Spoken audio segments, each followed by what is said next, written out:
नमस्कार दोस्तों, स्वागत है आपका divine knowledge and eternal peace पर। आज हम एक ऐसे रहस्यमयी और गहन विषय पर बात करने जा रहे हैं जो हर किसी के मन में जिज्ञासा जगाता है। जन्म से पहले आत्मा कहाँ रहती है और क्या करती है? भारतीय दर्शन और पवित्र ग्रंथों में इस सवाल का जवाब बहुत ही रोचक और गहराई से दिया गया है। इस वीडियो में हम वेदों, उपनिषदों, भगवत गीता और अन्य ग्रंथों के आधार पर इस विषय का गहन विश्लेषण करेंगे। तो अंत तक हमारे साथ जरूर बने रहिएगा और अगर आपको यह वीडियो पसंद आए तो लाइक, शेयर और सब्सक्राइब जरूर करें। आत्मा, यह शब्द सुनते ही हमारे मन में कई सवाल उठते हैं। आत्मा क्या है? क्या ये जन्म से पहले कहीं और रहती है? वो क्या कुछ करती है? भारतीय दर्शन में आत्मा को अनादि, अनंत और अजर अमर माना गया है।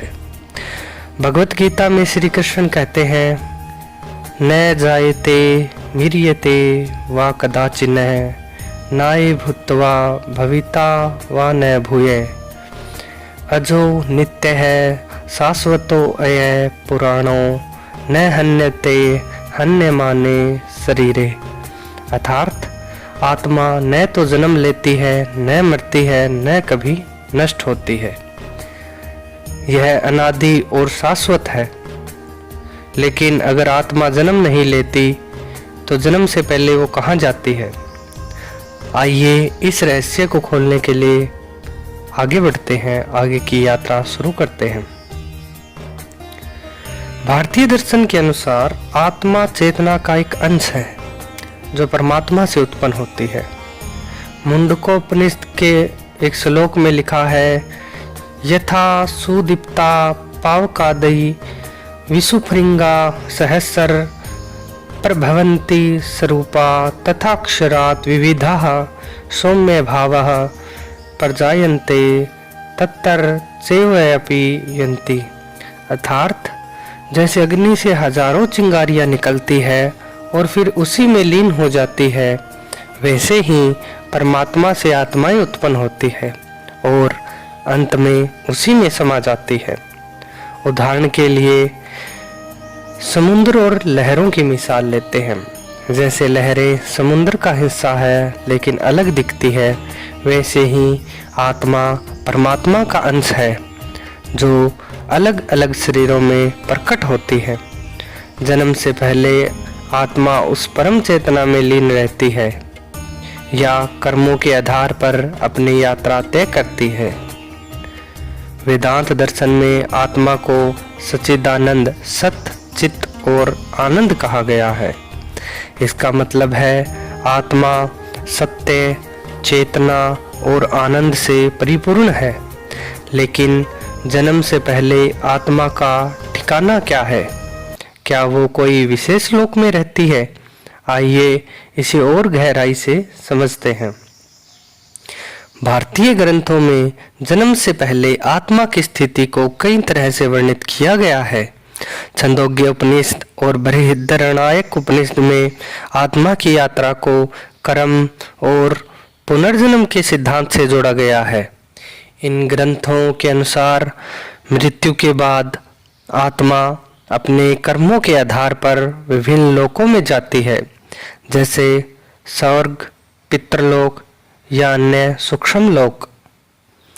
छंदोग्य उपनिषद में आत्मा का वर्णन इस प्रकार है, अच्छे कर्म करने वाली आत्माएं देवयान मार्ग से स्वर्ग या उच्च लोकों में जाती है। सामान्य कर्मों वाली आत्माएं पितृयान मार्ग से पितृलोक में जाती है, जहां वे अपने कर्मों का फल भोगती है। फिर कर्मों के आधार पर आत्मा पुनर्जन्म के लिए उपयुक्त शरीर का चयन करती है। मान लीजिए एक आत्मा ने पिछले जन्म में बहुत पुण्य किए, मृत्यु के बाद वो स्वर्ग लोक में कुछ समय तक आनंद भोगती है। जब उसका पुण्य फल समाप्त हो जाता है तो वो पुनर्जन्म के लिए धरती पर लौटती है।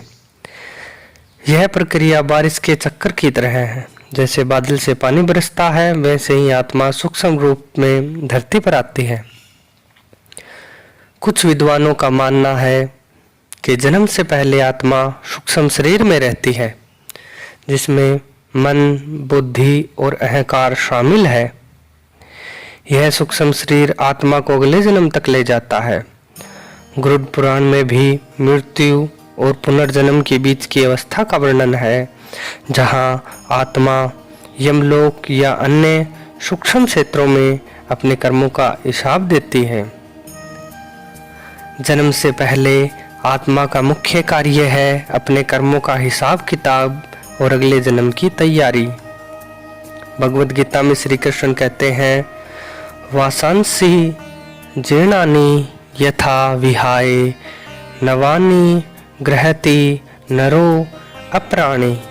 जैसे मनुष्य पुराने वस्त्रों को त्याग कर नए वस्त्र धारण करता है, वैसे ही आत्मा पुराने शरीर को छोड़कर नए शरीर को ग्रहण करती है। लेकिन आत्मा नया शरीर कैसे चुनती है? भारतीय दर्शन के अनुसार यह कर्म और संस्कारों पर निर्भर करता है। पतंजलि योग सूत्र में कहा गया है कि आत्मा अपने संचित कर्मों और वासनाओं, इच्छाओं के आधार पर अगला जन्म चुनती है। इस केस को हम उदाहरण के लिए लेते हैं शांति देवी के केस को। 1930 के दशक में दिल्ली की शांति देवी ने अपने पिछले जन्म की यादें साझा की थी। उन्होंने बताया कि वह मथुरा में एक महिला थी और उनकी मृत्यु के बाद उनकी आत्मा ने एक नए शरीर में जन्म लिया। इस केस को डॉक्टर इयान स्टीवनसन ने भी अध्ययन किया, जो पुनर्जन्म पर शोध करने वाले प्रसिद्ध वैज्ञानिक थे। यह उदाहरण दर्शाता है कि आत्मा अपने कर्मों और स्मृतियों को अगले जन्म तक ले जाती है। हालांकि भारतीय ग्रंथ आत्मा को आध्यात्मिक दृष्टिकोण से समझाते हैं, लेकिन आधुनिक विज्ञान भी इस पर शोध कर रहा है। 1909 में डॉक्टर डंकन मैकडोगल ने एक प्रयोग किया, जिसमें उन्होंने मृत्यु के समय मनुष्य के शरीर का वजन मापा। उनके अनुसार मृत्यु के बाद शरीर का वजन 21 ग्राम कम हो जाता है, जिसे उन्होंने आत्मा का वजन माना। हालांकि इस प्रयोग की वैज्ञानिकता पर सवाल उठे हैं। वहीं डॉक्टर इयान स्टीवनसन और जिम टक्कर जैसे शोधकर्ताओं ने पुनर्जन्म के केसों का अध्ययन किया। उन्होंने बच्चों की यादों को रिकॉर्ड किया, जो अपने पिछले जन्म की बातें बताते थे। उदाहरण के लिए राजस्थान के एक केस में एक बच्चे ने अपने पिछले जन्म के गांव और परिवार का सटीक वर्णन किया, जो बाद में सत्य पाया गया। तो दोस्तों, भारतीय पवित्र ग्रंथ हमें सिखाते हैं कि आत्मा अनंत यात्रा पर है।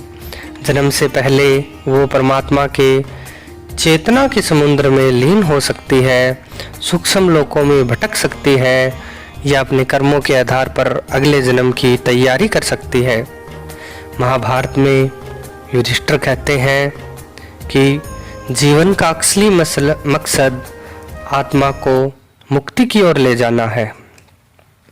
इसलिए हमें अपने कर्मों पर ध्यान देना चाहिए। अच्छे कर्म, साधना और आत्मज्ञान हमें उस परम सत्य की ओर ले जा सकते हैं।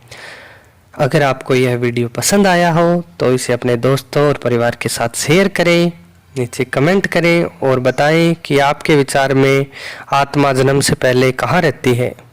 हमारे चैनल को सब्सक्राइब करें और बेल आइकन दबाएं, ताकि आपको हमारे नई वीडियो की सूचना मिलती रहे। धन्यवाद। मिलते हैं नेक्स्ट वीडियो में।